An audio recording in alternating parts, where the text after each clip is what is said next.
It is a Tuesday night. You have just finished frying something in a cast iron skillet, bacon, maybe pork chops, does not matter, and the dishes are stacked and the kitchen smells like supper. You turn on the faucet to start washing up, and the water does that miserable thing. It circles once, circles again, then it just sits there with a greasy shine on top, not going anywhere. The sink has quit on you in the middle of the evening, and you have got a counter full of dishes waiting. Now, under that sink is a bottle. Drano Max Gel, 80 ounces, $9.69. The label says to use 16 ounces for a regular job, but if the clog is bad, it wants you to pour in 32 dask, and that is nearly $4 of product before you have fixed a thing. And if the bottle does not work, you are looking at a service call. The national average for a professional to come clear a drain runs about $246, and plenty of folks pay north of $300 for a greasy kitchen sink on a Tuesday. Now here is what the old folks would have done, and you were never taught it for a reason I can explain in one sentence. Nobody makes a dime teaching you to use what is already in your pantry. There is a way to handle a slow, greasy drain with about 79 cents worth of two things you probably already own: baking soda and coarse salt, followed by hot water and a little bit of patience. The careful old-timers knew that grease goes down warm and sticks when it cools, and they had a first move for that problem long before any gel came in a bottle. The only reason it sat quiet for 2 generations is that there is real money in selling you that bottle, and no money at all in reminding you that your pantry already has the answer. By the end of this video, you will know exactly when this works, exactly how to do it step by step, what it costs to the penny, and exactly when to stop fooling with it and reach for something stronger. I am going to be honest with you about all of it, what it can do and what it cannot, because that is the only kind of advice worth giving. I want to be straight with you before I go any further. There is a lot of nonsense on the internet about pouring things down your drain, and I am not going to add to it. What I am going to do is show you a cheap, honest first move for a kitchen sink that is choking on grease. Not a miracle, not a cure for everything, just the thing to try before you spend $10 on a bottle or $250 on a truck. By the end of this video, you will know exactly when this works, exactly how to do it, exactly what it costs, about 79 cents, and exactly when to quit fooling with it and get serious. That is the deal. The old folks had a version of this, and it worked then for the same reason it works now. Heat moves grease, and a little grit and a mild alkali help it along. You were never taught it because there is no money in teaching you to use what is already in the pantry. There is a good deal of money in selling you a new bottle every time the water slows down. So the simple way sat quiet, and you kept buying. That ends today. Now let me tell you who I am and why I bother with this. My name is Hal. I am 74 years old, raised in rural Missouri by parents who came up through the Depression and never earned much their whole lives. My mother ran that house on almost nothing, and she never once bought a special product for something she could handle with what was already on the shelf. She died with more in the bank than neighbors who made 3 times her wage. And the reason was plain. She did not start with the expensive answer. She started with the honest one. I spent my life as a mechanic and a handyman, and I kept that same habit. Write down what it costs, write down what it saves, and do not let the store solve the problem until you have tried solving it yourself. I share these things because somebody has to hand them on, or they are gone for good. Before I show you what to do, you need to understand why it works, because the why tells you what to expect and what not to expect. That matters more than the recipe. Here is the plain truth about a greasy kitchen drain. When you cook with oil or fat, bacon, grease, butter, whatever comes off a pan, it goes down that drain warm and liquid. But the pipe is cooler than the skillet. So the grease travels a foot or two, maybe 3, and then it starts to cool and stick to the walls of the pipe. Every city grease guide in the country says the same thing because it is the same problem in every kitchen. Fats, oils, and grease go down liquid and solidify as they cool. That film builds up a little more every time you wash a greasy pan. The drain slows, then it pools. Then you are standing at the sink on a Tuesday night wondering whether to reach for the bottle. Now, baking soda is a mild alkali.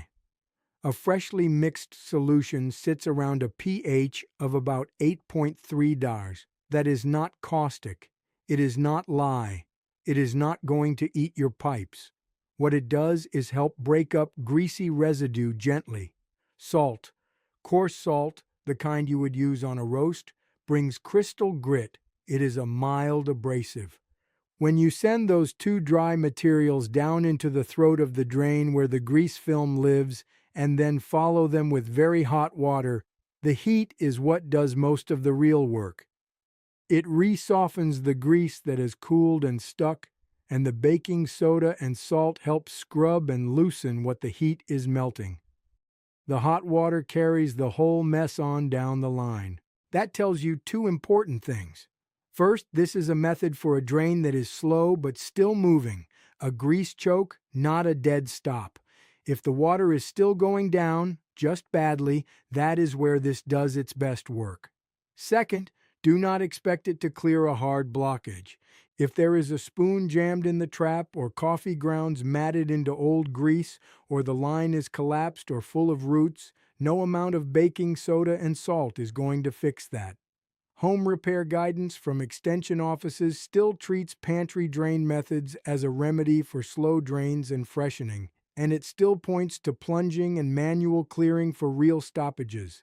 That honest difference is where the trust lives.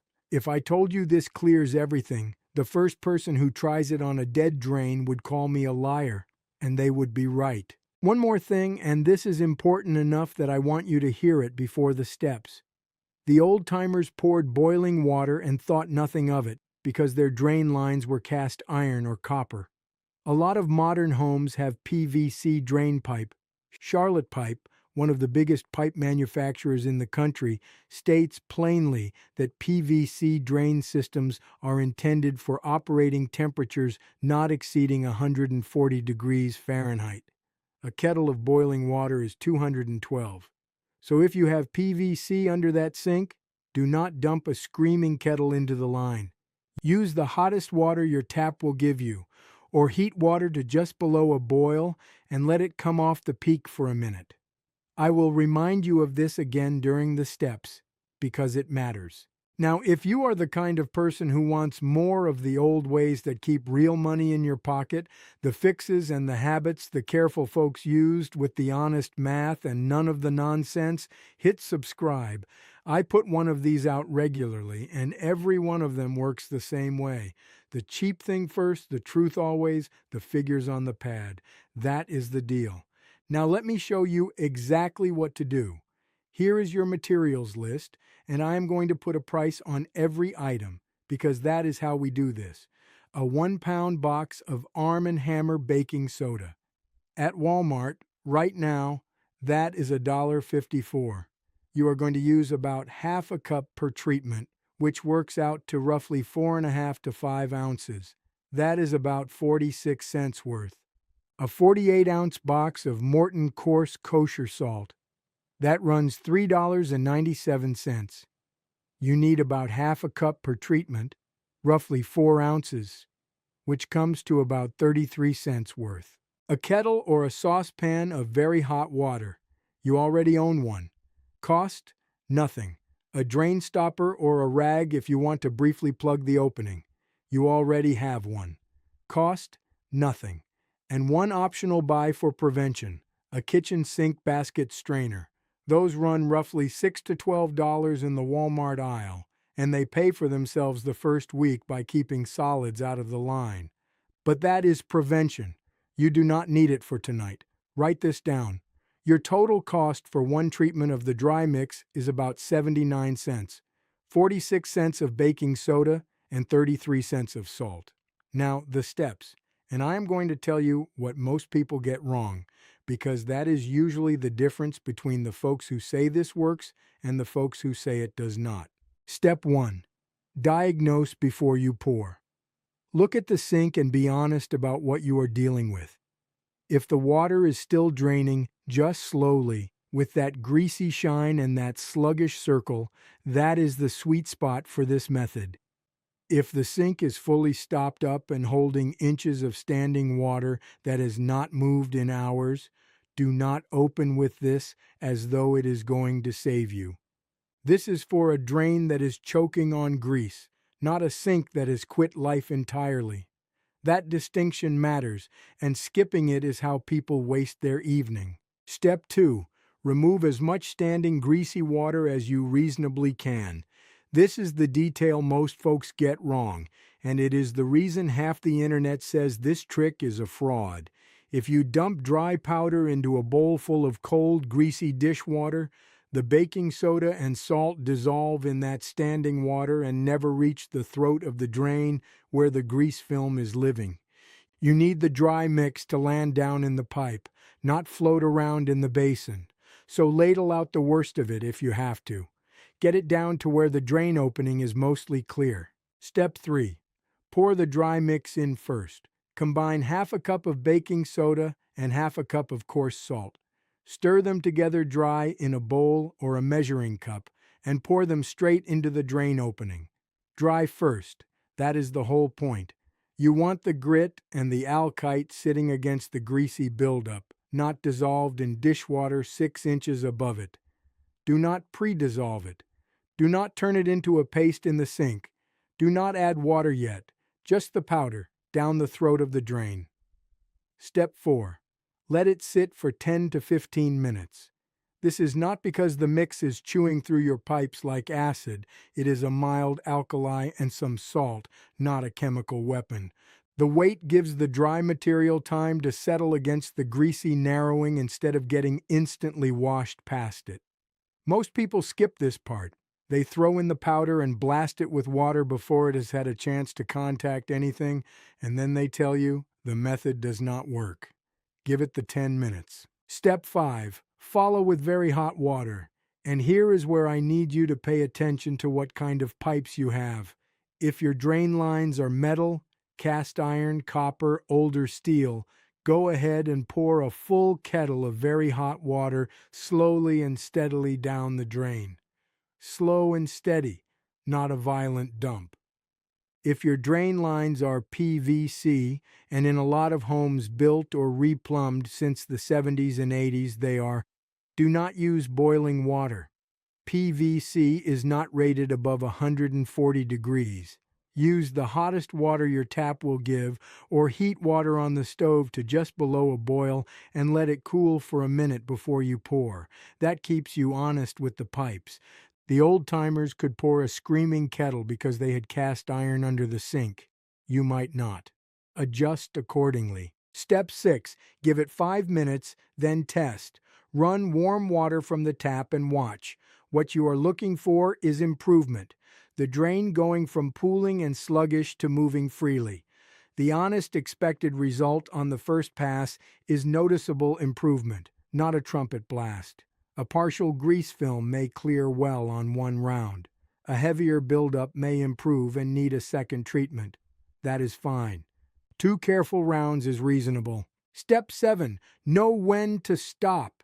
If you do 2 rounds and the drain has not changed at all, still pooling, still sluggish, no improvement, stop pretending this is a pantry staple job. Move to a plunger. A good old-fashioned cup plunger over the drain opening with a few inches of water in the basin will dislodge what dry powder and hot water cannot reach. If plunging does not work, you are in trap cleaning territory. Put a bucket under the P-trap, unscrew it, clean it out. And if that does not work, a basic hand auger from the hardware store sits in the $10 to $20 range and is still a fraction of a service call. The University of Florida's home repair guidance runs clog drain clearing in exactly this order. Plunge first, then trap, then auger. Do not skip the escalation just because you want the cheap fix to be the only fix. Now, let me say something plain about the wrong approaches, because there is a lot of bad advice on this one. First, pouring boiling water into PVC without qualification. I have already said it, and I will say it again. A lot of videos and blog posts tell you to dump a full rolling boil into any drain, no questions asked. Charlotte Pipe says PVC is not rated above 140 degrees. Respect the pipe you actually have, not the one your grandmother had. Second, using this method after you have already poured a chemical drain cleaner into the line. Do not do this. Drano's own label, and I looked at it, warns plainly that you should not use or mix their product with other cleaners or chemicals because hazardous fumes or violent reaction may result.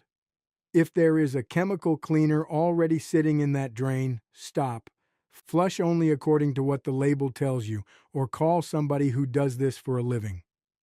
Mixing baking soda into a drain full of sodium hydroxide gel is not thrift. It is reckless. Third, promising that this clears a hard blockage. It does not. I have been honest about that from the start. Slow drain with greasy buildup. Yes, this is worth trying, and it costs you 79 cents. A trap packed with solids, coffee grounds matted into old grease, a foreign object, a collapsed line, a deep blockage, recurring backups caused by slope or roots or damaged pipe. No. Know the difference and respect it. Here is the line I want you to remember. Most of the work here is the heat. The baking soda helps. The salt scrubs some. But the real question is whether that grease is still loose enough to move. If it is, this is cheap. If it is not, quit wasting the evening and get mechanical. Now, where did this come from? I want to be honest about the heritage, because honest is the only thing worth being. Older household manuals, the kind that were common before every problem had its own product on the shelf, absolutely did treat drains with strong hot soda water and brushing. Old sanitation writing understood the basic grease problem long before any gel came in a bottle. Hot grease travels, cools, and sticks to the pipe. That is not a new discovery. So the salt and baking soda version you just learned is a pantry shelf descendant of an older drain care habit. It is a modern ratio built on an old principle. What I am not going to tell you is that some grandmother in 1933 was measuring out exactly half a cup of Arm & Hammer and half a cup of Morton kosher salt, because I do not know that, and making up history is not how I do things. The principle is real. The practice is old. The exact recipe is a modern, sensible version. That is the honest story, and it is stronger because it is true. You are not learning a new trick. You are recovering an old habit and putting a modern measurement on it. My mother would have said the same thing the city grease guides still say now. Keep the grease out if you can, and if you failed at that, start cheap and sensible before you start spending. And that brings me to prevention, because the cheapest drain fix is still not putting grease into the line in the first place. Every municipal grease guide in the country says the same thing. Do not pour cooking fats, oils, or grease down the drain. Scrape your pans. Wipe the greasy residue with a paper towel or a scrap before you wash. Keep food scraps out of the sink. Seattle Public Utilities even points out that running hot water or soap or vinegar down the drain does not solve the grease problem long term. It just pushes it further down the line where it cools and sticks anyway. That one sentence ought to change how you think about your kitchen sink. Here is the rhythm that keeps this saving compounding.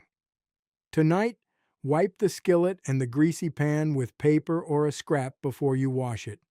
This week, fit or clean a basket strainer in the sink so solids stop feeding the grease film. This month, if the drain is only mildly slow, do one cheap maintenance flush, a small spoonful of baking soda, hot water, done. Not a heroic chemistry show, just a simple upkeep habit the way you would oil a hinge. This season, stop treating the garbage disposal like a second trash can. It is not designed to handle grease, bones, and coffee grounds day after day. Now be honest about what this does. I owe you that, and I'm going to give it to you plainly. This method works well for slow kitchen drains with fresh grease buildup, where the water is still moving but badly. It works well for soap and grease residue in a line that still drains. It is a good low-cost first response when you want to avoid immediately reaching for a caustic chemical cleaner. Extension offices still publish pantry drain remedies for slow drains and freshening, which tells you the method is reasonable. Call the evidence mild to moderate for greasy, slow drains. This method does not work well, or at all, for a trap packed with solids. It does not clear coffee grounds matted into old grease.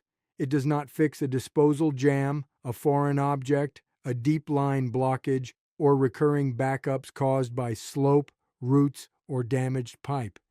If the sink backs up repeatedly, if both bowls of a double sink are involved, if you smell sewage, or if 2 careful attempts at the dry mix treatment produce 0 improvement, stop.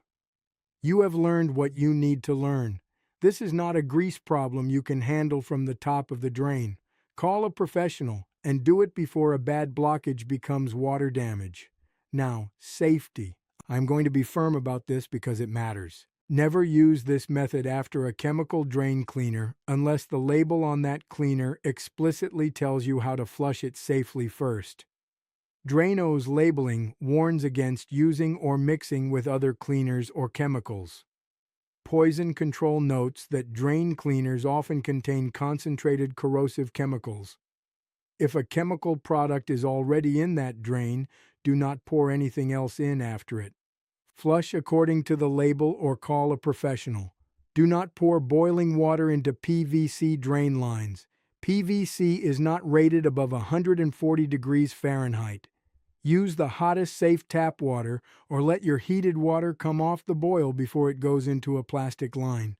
The old method needs updating for the modern house, and now you have that update. Protect yourself from splashback. If water is already standing high in the basin, pour slowly and keep your face back. This is especially important if anyone previously used a chemical opener in that drain. And do not let anyone tell you baking soda is some kind of powerful caustic like lye or sodium hydroxide. It is not. It is a mild alkali, and that is exactly why the promise of this method has to stay honest. It helps. It does not perform miracles. Now I want to take a moment because here is where it all comes together.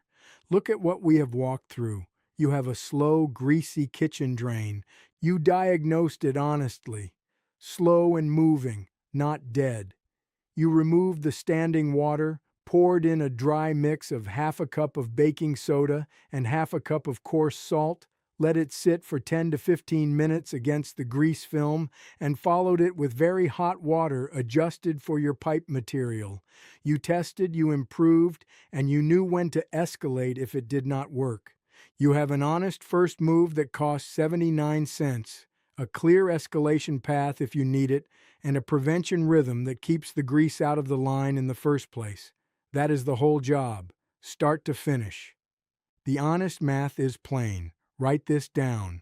1 treatment of the dry mix, about 46 cents of baking soda, 33 cents of salt. Call it 79 cents. That box of baking soda and that box of salt will last you through many treatments. This is not a one-and-done purchase. Now line that up against the bottle. Drano Max Gel 80 ounces runs $9.69 at Target. The label says 16 ounces for a regular treatment, 32 ounces for a tougher one. A heavy 32-ounce pour is about $3.88 worth of product, roughly 5 times the cost of the pantry treatment. And if the bottle does not work and you call a plumber, the national average for professional drain cleaning is about $246, with a common range of $147 to $352. The 79-cent first try does not replace the plumber when you truly need one, but it tells you, cheap, whether you truly need one. And most of the time, for a greasy slow drain, you do not. There is no money in teaching a family that a handful of baking soda and some coarse salt, followed by hot water, can handle a slow, greasy drain. There is steady money in selling a new bottle of gel every time the sink pools up, $9.69 at a time year after year. So the simple old method sits quiet in old kitchens and old memories, and most families pay bottle after bottle for what 79 cents would have done. This is not a conspiracy. It is plainer than that. 2 generations got a little more comfortable, fewer families passed down the little maintenance habits, and the market filled the silence with specialized products. You can be the one who never paid. When something costs under $1 and uses what is already in the pantry, it survives in memory, not in advertising. Now you have the memory back. This was never really about salt and baking soda. It is about whether the house has a cheap first move left in it. The careful old folks were not cheap because they loved inconvenience. They were cheap because they knew that a household which always starts with the expensive answer ends up owned by the store. A home that starts with the honest answer, knows what kind of problem it has, tries the cheap thing first, escalates only when the cheap thing fails, that home owes nobody. That is a different kind of house to live in. Here's what I want you to do tonight. Check whether that kitchen sink is slow or dead stopped. If it is slow, try one careful dry mix treatment, the way I just showed you. 79 cents and 15 minutes of your evening. This week, clean the basket strainer, wipe grease before you wash, and stop sending cooking oil down the line. This month, if the house has older drains and recurring slow drain trouble, pick up a basic hand auger from the hardware store. A simple one sits in the $10 to $20 range and is still vastly cheaper than a repeated service call. This season, pick one specialty bottle under the sink, just one, and replace it with a staple plus skill habit instead. The saving is small each time. Over a year on a fixed income, it is real money. Now I have 2 things I would like to hear from you, and I mean that. I read every single comment. First, what is the one kitchen trouble you are tired of buying a bottle for? Write it down below. Second, if your mother, your father, or your granddad had a drain trick or a kitchen saving we did not cover here. The thing they always did, the habit nobody else seemed to know, share it. These little inherited methods vanish when nobody writes them down, and I want them on record. If this was useful to you and you want more of the old ways that save real money, subscribe. Every video works the same way. The cheap thing first, the truth always, the figures on the pad. Careful old folks got by without owing anybody a dime. That is how it is still done in any home that remembers.